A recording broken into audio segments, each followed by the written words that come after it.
দর্শক, ইরানে একটি ভূমিকম্প হয়েছে, 5 মাত্রার ভূমিকম্প, এবং এই ভূমিকম্প নিয়ে ভিন্ন কিছু জল্পনা ছড়িয়েছে।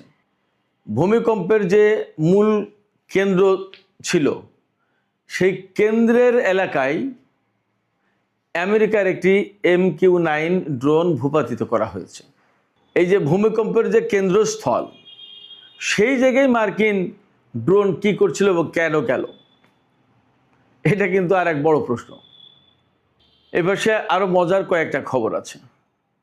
সৌদি আরবকে আমেরিকা ইউরেনিয়াম এনরিচ করার অনুমতি দিচ্ছে, তার মানে পরমাণু কর্মসূচি, এবং ইউরেনিয়াম এনরিচ করবে সেটা কোনো সমস্যা না, সমস্যাটা কিন্তু ইরানের সাথে, ইরান করলে সমস্যা। এপাশে কুয়েত এবং দুবাই বিমানবন্দরে মানুষের হাজার হাজার মানুষের ভিড়, এই দুই দেশ ছেড়ে মানুষ পালাতে চায়। আরেকটা খবর হচ্ছে, আমি শুধু শিরোনাম বলছি, আরেকটা খবর হচ্ছে ইরানের দ্বারা কবিন একটা পরমাণু বিদ্যুৎ কেন্দ্র নির্মাণাধীন, সেই বিদ্যুৎ কেন্দ্রের নির্মাণের জায়গায় হামলা চালিয়েছে আমেরিকা। আর সর্বশেষ যে খবর, গুরুত্বপূর্ণ খবর দিই, সেটি হচ্ছে কাতার, জর্দান, সৌদি আরব বা কুয়েত, এই সমস্ত জায়গায় আমেরিকার যে রিফুয়েলিং ট্যাঙ্কার ছিল, যুদ্ধের সময় যুদ্ধ বিমানগুলোকে আকাশেই যে তেল ভরে দেওয়ার ব্যবস্থা, জ্বালানি সরবরাহ করা হয়, সেই রিফুয়েলিং ট্যাঙ্কারগুলো এইসব দেশ থেকে সরিয়ে ইসরায়েলের বেন গুরিয়ন বিমানবন্দরে নেওয়া হয়েছে। প্রশ্ন হচ্ছে, কেন এই সমস্ত বিমান ইসরায়েলের বেন গুরিয়ন বিমানবন্দরে নেওয়া হলো? সুপ্রিয় দর্শক, এই প্রত্যেকটা বিষয় বললাম, এইগুলো নিয়ে আমি এখন ভিডিওতে বিস্তারিত আলোচনা করার চেষ্টা করব। আশা করি আপনারা শেষ পর্যন্ত সঙ্গে থাকবেন। আর ভিডিও ভালো লাগলে লাইক, কমেন্ট, শেয়ার করবেন প্লিজ, এবং চ্যানেলটি সাবস্ক্রাইব করে সাথেই থাকবেন। দর্শক, আমরা প্রথম আলোচনা যেটা দিয়ে করতে চাই, সেটি হচ্ছে সৌদি আরবকে আমেরিকা পরমাণু কর্মসূচি পরিচালনার অনুমতি আগেই দিয়েছে, ভেতরে ভেতরে, গোপনে গোপনে।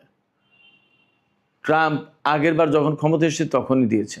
আর এখন ইউরেনিয়াম সমৃদ্ধ এনরিচ করার সুযোগ দিচ্ছে, অধিকার দিচ্ছে আমেরিকা সৌদি আরবকে। এটা নিয়ে কোনো সমস্যা নেই মার্কিন প্রশাসনের। কারণ হচ্ছে কি, ওই যে আমি বলি, মার্কিন প্রশাসনের অনুমতি নিয়ে আপনি কাজ করছেন, তারপরে তার সাথে আপনি সম্পর্ক রেখে তার স্বার্থ হাসিল করে দিয়ে আপনি যা খুশি করেন, কোনো সমস্যা নেই। অর্থাৎ তার স্বার্থটা 16 আনা বজায় থাকলে হলো। ইরান যখন পরমাণু কর্মসূচি শুরু করেছিল, তখন কিন্তু আমেরিকার সাথে সম্পর্ক ভালো ছিল, বিপ্লবের আগের গল্প। এই আমেরিকাই তখন কিন্তু ইরানের পরমাণু কর্মসূচির প্রতি ব্যাপক সমর্থন দিয়েছিল, কোনো সমস্যা ছিল না। যখন বিপ্লব হয়ে গেল এবং যখন আমেরিকার সাথে সম্পর্ক কাটা হলো, তখন কিন্তু ইরানের পরমাণু কর্মসূচি আমেরিকার নিষেধাজ্ঞার উপরে পড়ল। মার্কিন নিষেধাজ্ঞার কবলে পড়ার কারণেই অনেক অনেক জটিলতা তৈরি করলো, এবং এখনও পর্যন্ত আমরা সেই জটিলতা নিয়েই বিশ্ববাসী অনেকটা নাজেহাল অবস্থায় আছি। কেন বলছি বিশ্ববাসী নাজেহাল অবস্থায় আছি? আজকে এই পরমাণু কর্মসূচিকে কেন্দ্র করেই আমেরিকা এবং ইসরায়েলের হামলার শিকার হয়েছে ইরান, এবং সেই হামলার পরে ইরান যখন পাল্টা শুরু করেছে, তখন বৃহত্তর একটা যুদ্ধ লেগে গেল। হরমুজ প্রণালী বন্ধ হলো, সারা বিশ্বে ক্রাইসিস পড়লো, আমরা বাংলাদেশের মানুষও ক্রাইসিসে পড়ে গেলাম। তাহলে পরিস্থিতি কি? যাই হোক, সৌদি আরব পরমাণু কর্মসূচি পরিচালনা করছে বা করবে, তাদের হয়তো তেল গ্যাসের পাশাপাশি পরমাণু বিদ্যুৎ লাগবে, ভালো। এখন পরমাণু বিদ্যুৎ তৈরির জন্য ইউরেনিয়াম এনরিচ করতে হয়, সেও ঠিক আছে, কিন্তু সেটা কত মাত্রায় এবং কোন পর্যায়ে যাবে এবং কী কাজে লাগাবে, সেটা কিন্তু পরিষ্কার পরিচ্ছন্ন আলোচনা, ব্যাখ্যা থাকতে হবে। তা না হলে আরও জটিলতা তৈরি হবে। সৌদি আরব যখন এই পরমাণু কর্মসূচি পরিচালনা করতে যাচ্ছে, ইউরেনিয়াম সমৃদ্ধ করতে যাচ্ছে, তখন আরেকটা দিকে বিশ্ববাসীর বিশেষ নজর থাকবে যে মধ্যপ্রাচ্যে কি পরমাণু কর্মসূচি বা পরমাণু অস্ত্রের প্রতিযোগিতা বেড়ে যাচ্ছে কিনা, বা পরমাণু অস্ত্রের প্রতিযোগিতা শুরু হবে কিনা। এপাশে ইরান আমেরিকার মধ্যকার যে যুদ্ধ, সে যুদ্ধ কিন্তু চলছে। গত রাতেও কম বেশি যুদ্ধ হয়েছে, তবে যতদূর তা বুঝতে পারছি যে আগের রাতের চেয়ে যুদ্ধের মাত্রাটা কম। এবং ইরানের পক্ষ থেকে পরিষ্কার করে বলা হয়েছে, ইরানের বেসামরিক কোনো লক্ষ্যবস্তুতে যদি আমেরিকা বা কেউ হামলা চালায়, বিশেষ করে দুবাই যদি এ ব্যাপারে কোনো রোল প্লে করে, তাহলে দুবাইয়ের যে আন্তর্জাতিক বিমানবন্দর, জেবাল আলী সমুদ্র বন্দর, ফুজাইরা বন্দর এবং আবুধাবির বিমানবন্দর, এ সমস্ত সব কিছু একদম ধ্বংস করে দেবে, ইরান একদম পরিষ্কার বলেছে। ইরানের পক্ষ থেকে নোটিশও দেওয়া হয়েছে কুয়েত, দুবাই, এইরকম কিছু কিছু দেশের, যে তারা যেন সব নিরাপদে থাকে। আমেরিকা যদি ইরানের বৃহত্তর বেসামরিক অবকাঠামোর উপর হামলা চালায়, তাতে যদি কুয়েত যোগ দেয়, তাতে যদি বাহরাইন যোগ দেয়, তাতে যদি সংযুক্ত আরব আমিরাত যোগ দেয়, বা এই সমস্ত দেশ থেকে হামলা চালানো হয়, মার্কিন বাহিনী যদি চালায়, তাহলে ইরান কিন্তু এই সমস্ত দেশের বেসামরিক অবকাঠামোর উপর হামলা চালাবে। এরই ভিতরে কিন্তু পাল্টাপাল্টি হামলা হয়েছে। ইরানের পানি সংরক্ষণাগারে হামলা চালিয়েছে আমেরিকা। ইরানও কুয়েত এবং বাহরাইনে ওয়াটার ডিস্যালিনেশন প্রজেক্টে হামলা চালিয়েছে। এখানে আমেরিকা ইরানের অবকাঠামো ধ্বংস করছে, আর ইরান ধ্বংস করছে এই অঞ্চলে আমেরিকার মিত্র দেশগুলোর। মাঝখান থেকে একদম নিরাপদ থেকে যাচ্ছে আমেরিকা। এখানে মধ্যপ্রাচ্যের দেশগুলোর বোঝা উচিত, বা তাদের কৌশল ঠিক করা উচিত, যে আসলে অঞ্চলের স্বার্থ দেখবে নাকি আমেরিকার স্বার্থ দেখবে, ইরানের সাথে শত্রুতা করবে নাকি মিত্রতা করবে। এ সমস্ত নতুন করে ভাবার মনে হয় সময় এসেছে। এবার সে আমেরিকা ইরানের উপরে ব্যাপক ভিত্তিক হামলা চালানোর জন্য গত কয়েকদিন আগেই বেশ কিছু যুদ্ধ বিমান এবং রিফুয়েলিং ট্যাঙ্কার বিমান এনেছে, এবং এইগুলো জর্দানে অনেকগুলো মোতায়েন করেছিল। আপনারা সবাই দেখেছেন কি ব্যাপক ভিত্তিক প্রতিরোধ যুদ্ধ চালিয়েছে ইরান গত কয়েকদিন, এবং তাতে আসলে আমেরিকার অনেকগুলো রিফুয়েলিং ট্যাঙ্কার ধ্বংস হয়েছে। যুদ্ধ বিমান, হেলিকপ্টার তো ধ্বংস হয়েছে, আজকের দুপুরের ভিডিওতেও আমি বলেছি। এই যে রিফুয়েলিং ট্যাঙ্কার ধ্বংস হয়েছে, এক একটা বিমান তো অনেক বড় বড় এবং বিরাট ব্যাপার, কৌশলগত দিক দিয়ে খুবই গুরুত্বপূর্ণ। একটা রিফুয়েলিং ট্যাঙ্কার কয়েকটা যুদ্ধ বিমানকে জ্বালানি সরবরাহ করতে পারে আকাশে। আবার এত বড় বড় বিমান তো অনেকগুলো রাখাও মুশকিল, সেক্ষেত্রে অল্প সংখ্যক বিমান অধিক সংখ্যক বিমানকে যুদ্ধক্ষেত্রে তেল সরবরাহ করার ব্যবস্থা করে থাকে। এর ভিতরে দেখা যাচ্ছে যে ইরানের ড্রোন এবং ক্ষেপণাস্ত্র হামলায় অনেকগুলো বিমান নষ্ট হয়ে গেছে, এই রিফুয়েলিং KC-135 এবং KC-46 এই মডেলের বিমান। এখন বিমানগুলোকে বাঁচানোর জন্য ইসরায়েলের বেন গুরিয়ন বিমানবন্দরে নিয়ে যাচ্ছে আমেরিকা। কারণ কি, এই মুহূর্তে ইসরায়েলের সাথে ইরানের কোনো যুদ্ধ হচ্ছে না।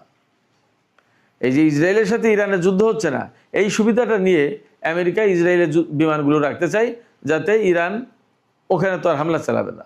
মধ্যপ্রাচ্যের এই সমস্ত দেশগুলোর উপরে কেন ইরান হামলা চালাচ্ছে, মার্কিন ঘাঁটিগুলোর উপরে হামলা চালাচ্ছে কেন? ইরানের বক্তব্য হচ্ছে কি, যে ওই সমস্ত দেশের ঘাঁটি মাটি ব্যবহার করে, যেহেতু আমেরিকা ইরানের উপর হামলা চালাচ্ছে, অতএব ওই দেশের ওই সমস্ত জায়গায় হামলা চালানো হচ্ছে ইরানের পক্ষ থেকে।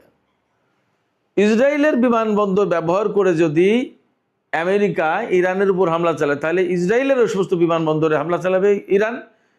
তাতে ইরানের ভয় পাওয়ার কোনো কারণে ভয় পাবে না, এবং এ নিয়ে কোনো সিদ্ধান্তহীনতায় ভুগবে না। আমার ব্যক্তিগত পর্যবেক্ষণ বা ব্যক্তিগত অভিমত এটা। আপনারা কি মনে করেন, আপনারা বলতে পারেন দর্শক। তো যখন ইসরায়েলের বেন গুরিয়ন বিমানবন্দর হোক আর অন্য কোনো বিমানবন্দর হোক, যে বিমানবন্দর থেকেই হোক না কেন, যুদ্ধের কাজে এই সমস্ত বিমানকে ব্যবহার করা হবে, তখন কিন্তু ইরান ঠিকই তার উৎসে আঘাত হানবে। তাহলে আবার নতুন করে ইসরায়েলের এই যুদ্ধে প্রকাশ্যে জড়িয়ে পড়ার একটা প্রশ্ন কিন্তু বা সম্ভাবনা, আশঙ্কা তৈরি হচ্ছে। চলমান যুদ্ধের ভেতরে গত পরশুদিন ইরান সতর্কবার্তা জারি করেছিল কুয়েত, বাহরাইন, সংযুক্ত আরব আমিরাত, এই সমস্ত দেশের লোকজনের উপরে, যে তোমরা যত দূর পারো দেশ ছাড়ো, বা বিমানবন্দর, সামরিক এলাকা, যে সমস্ত জায়গায় ঘাঁটি আছে বা আমেরিকার বিভিন্ন প্রতিরক্ষা ব্যবস্থা মোতায়েন আছে, এই সমস্ত এলাকার যেন ছেড়ে চলে যায় সাধারণ লোকজন। আবার এর ভেতরে গতকালকের খবর ছিল আমেরিকা তার নাগরিকদেরকে মধ্যপ্রাচ্যের সব দেশ থেকে চলে যাওয়ার জন্য বলেছে। তার মানে যুদ্ধের বিস্তৃতি বাড়ছে, পরিধি বাড়ছে, এটা বোঝা যায়। এইরকম একটা প্রেক্ষাপটে কুয়েত ইন্টারন্যাশনাল এয়ারপোর্ট এবং দুবাই ইন্টারন্যাশনাল এয়ারপোর্ট, এই দুটো বিমানবন্দরে হাজার হাজার মানুষের ভিড়। তারা সবাই এই দুটো দেশ ছেড়ে চলে যেতে চাচ্ছে। এর ফলে অনেকগুলো প্রভাব আমরা দেখব। একটা হচ্ছে হয় বড় রকমের যুদ্ধ হবে, আর একটা হচ্ছে বড় রকমের যদি যুদ্ধ হয় তাহলে মধ্যপ্রাচ্য আরও ধ্বংসস্তূপে পরিণত হবে। আর একটা বিষয় হচ্ছে যে এই সমস্ত দেশ থেকে যে সমস্ত বিদেশি লোকজন চলে যাচ্ছে, তার মানে এই সমস্ত দেশের শিল্প কারখানা এগুলো অনেক কিছু অচল হয়ে যাবে। সেক্ষেত্রে জনজীবন বেশ ঝুঁকির মুখে পড়বে এই সমস্ত দেশের, মধ্যপ্রাচ্যের এই সমস্ত দেশের। কারণ এরা এই বিদেশি শ্রমিক নির্ভর হয়ে গেছে, তো তাদের কলকারখানা অনেক কিছু এই বিদেশি লোকজন না থাকলে তারা নিজেরা চালাতেই পারে না। এই সমস্ত দেশের লোকজন তো খাই দায়, ঘুরে ফেরে, পয়সা আছে, ফুর্তি করে, কাজ তো তারা কম করে। যখন বিদেশি লোকজন, বিদেশি শ্রমিক বা বিদেশি জনশক্তি চলে যাবে তখন কিন্তু তারা বিপদে পড়বে। পাশাপাশি যদি ব্যাপারটা এরকম হয় তাহলে যুদ্ধটার পরিস্থিতি কিন্তু পরিধি কিন্তু অনেক বড় বিস্তৃত হবে। এই প্রেক্ষাপটে নতুন করে প্রশ্ন আসছে যে আসলে মধ্যপ্রাচ্যের সামনে কি হচ্ছে, কি ঘটতে যাচ্ছে? মধ্যপ্রাচ্যের ভাগ্য কি এই যুদ্ধের ভেতরতেই নির্ধারিত হবে? এবং মধ্যপ্রাচ্যের এই যে সংকট, এই যে দ্বন্দ্ব, সংঘাত, যুদ্ধ, এর কারণে আমরা বিশ্বের অন্যান্য অংশের লোকজন কেন এই খেসারত দিচ্ছি এবং ক্ষতির মুখে পড়ব? এই প্রশ্ন কিন্তু আসছে। কেন আমরা আমেরিকা, ইসরায়েল বা তাদের আদার স্বার্থগত দ্বন্দ্বের বলি হব এবং বিশ্বের অর্থনীতি, বিশ্বের তেলের বাজার, বিশ্বের ভূ রাজনীতি, এগুলো সব কিন্তু কেন ঝুঁকির মুখে পড়বে? আর একটা বিষয় আমি আলোচনার প্রথম দিকে বলেছিলাম, সেটা বলতে একটু দেরি করে ফেললাম। সেটা হচ্ছে ইরানের খুজেস্তান প্রদেশে কাহালুয়ে এলাকায় ভূমিকম্প হয়েছে। ভূমিকম্পের মাত্রা 5, রিক্টার স্কেলে 5 মাত্রার ভূমিকম্প হয়েছে। এই ভূমিকম্পের পর অনেকেই ধারণা করছে, অনেক জল্পনা গুজব ছড়িয়ে পড়েছে যে ইরান নাকি পরমাণু বোমা পরীক্ষা করেছে। পরমাণু বোমা পরীক্ষার কারণে এই ভূমিকম্প। এবং অনেকে মনে করছে যে যুদ্ধের ভেতরে আমেরিকার এত চাপাচাপির পরে এখন হয়তো ইরান উপায়হীন হয়ে বোমা বানিয়েই ফেলেছে, হয়তো পরীক্ষাই করবে। এই রকম ঘটনা, এরকম কথা তো বিভিন্ন সময় ছড়ায়। এইরকম একটা প্রেক্ষাপট থেকে আমেরিকা তার একটি MQ-9 রিপার ড্রোন এই ভূমিকম্প যে এলাকায় হয়েছে এর এপিসেন্টার, কেন্দ্রস্থল যেখান থেকে ভূমিকম্প শুরু হয়েছে, এই জায়গায় পাঠিয়েছে। সেখানে ভূমিকম্প হলেও ইরান কিন্তু তার মাজিদ যে ক্ষেপণাস্ত্র প্রতিরক্ষা ব্যবস্থা নতুন, এই ক্ষেপণাস্ত্র প্রতিরক্ষা ব্যবস্থা ব্যবহার করে আমেরিকার ওই ড্রোন ধ্বংস করেছে, ভূপাতিত করেছে।